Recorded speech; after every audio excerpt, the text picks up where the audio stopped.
आज मैं अपने डोपो धमाका चैनल पे सभी का स्वागत अभिनंदन करती हूँ। इससे पहले भागवत में राम जी के चरित्र के विषय में डाला था। मैं यही कहना चाहूँगी कि साधु संतों का, जैसे कि श्री कृष्ण भगवान ने श्रीमद् भागवत में कहा है, बोलो वृंदावन बिहारी लाल की जय, बोलो वेद व्यास जी की जय, सुखदेव जी महाराज की, गणेश गणपति की, वृंदावन बिहारी लाल की जय, और मेरे भक्ति माता ज्ञान वैराग की जय। और जब भक्ति आती है मन में तो ज्ञान वैराग भी आते, और जब ज्ञान हो जाता है तो बुरे कर्म को छोड़ने के लिए वैराग ले लिया जाता है, समझ में आता है कि ये काम सही है। तो आज मैं कहना चाहूँगी श्री कृष्ण भगवान ने अपने पुत्रों से साधु संतों के विषय में क्या कहा। परीक्षित, भगवान समय समय पर अपने प्रियजनों को उपदेश देते थे। आज श्री कृष्ण इतने सुधर्मा सभा में बैठे थे, एकदम गंभीर बैठे थे, अपने पुत्रों से बोले, आज मैं आपसे कुछ बातें करना चाहता हूँ। मतलब अपने पुत्रों से सुधर्मा के सभा में बैठे थे, उन्होंने कहा, आज पुत्रों, आज मैं तुम्हें कुछ उपदेश देना चाहता हूँ। पुत्रों ने कहा, कहिए क्या उपदेश दे रहे हैं। कृष्ण बोले, व्यक्ति को बिगड़ने के 4 साधन होते हैं। आपके लिए भी मैं यही कहना चाहती हूँ। वो पुत्र से कह रहे थे, लेकिन मैं आज आपसे कहती हूँ, रूप यौवन संपत्ति प्रभुतम विवेकता, एक नक ध्यानार्थ किमु सत्र चतुष्टयम, अर्थात सुंदर रूप का होना। जब कोई सुंदर नारी रहती है तो उसको देखने के लिए लोग ललियात होते हैं।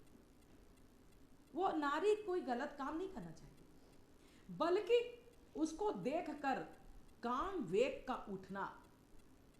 आज जो हो रहा है, अब कितनी अच्छी है, एक बार हमें मिल जाए तो कितनी अच्छी लगती है, यहीं से काम भाव जागता है। तो इसीलिए कहा कि नारी की तरफ मत देखो। युवा अवस्था का होना, जो जवान होते हैं उन्हीं को देखा जाता है। ज़्यादा संपत्ति को होना, जिनके पास बहुत संपत्ति रहती है उसको मान अभिमान बहुत होता है। सत्ता का मिल जाना, कोई बड़े से पद पे पा जाता है तो वो उस पर क्या करता है, घमंड करता है। तो कहते हैं, मोह को भंग करो।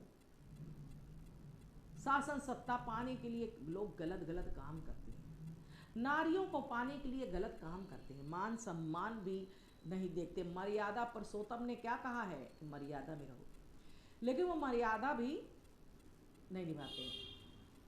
यदि इन चारों में से एक चीज को भी किसी के पास है तो विवेक नहीं है, तो व्यक्ति अनर्थ किए बगैर नहीं रह सकता। जब नारी की तरफ देखेगा, संपत्ति का वैभव देखेगा, वाह मेरे पास तो इतना रुपया है, तो गलत काम करेगा, लोगों पे अत्याचार करेगा, बात बात पे यही कहेगा, अरे वो तो बहुत बड़े आदमी हैं।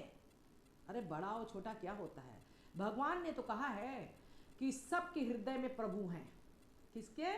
सारी जहां में जितने भी लोग हैं वो सब प्रभु के अंश हैं, उनके मन में भक्ति है, और भक्ति में विष्णु भगवान भी है। सुंदर रूप का होना था, विवस्था का होना था, ज़्यादा संपत्ति का होना था, सत्ता का मिल जाना था, लेकिन कहते हैं घमंड नहीं होना था। तो वो आज कलयुग में हो रहा है।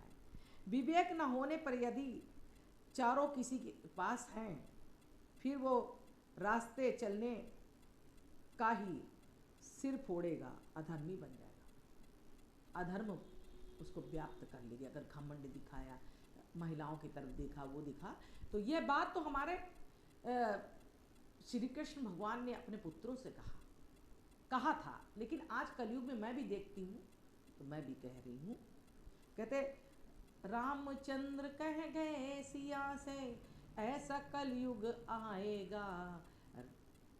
रामचंद्र कह गए सिया से, ऐसा कलयुग आएगा, हंस चुगेगा दाना धुन का, कौआ मोती खाएगा।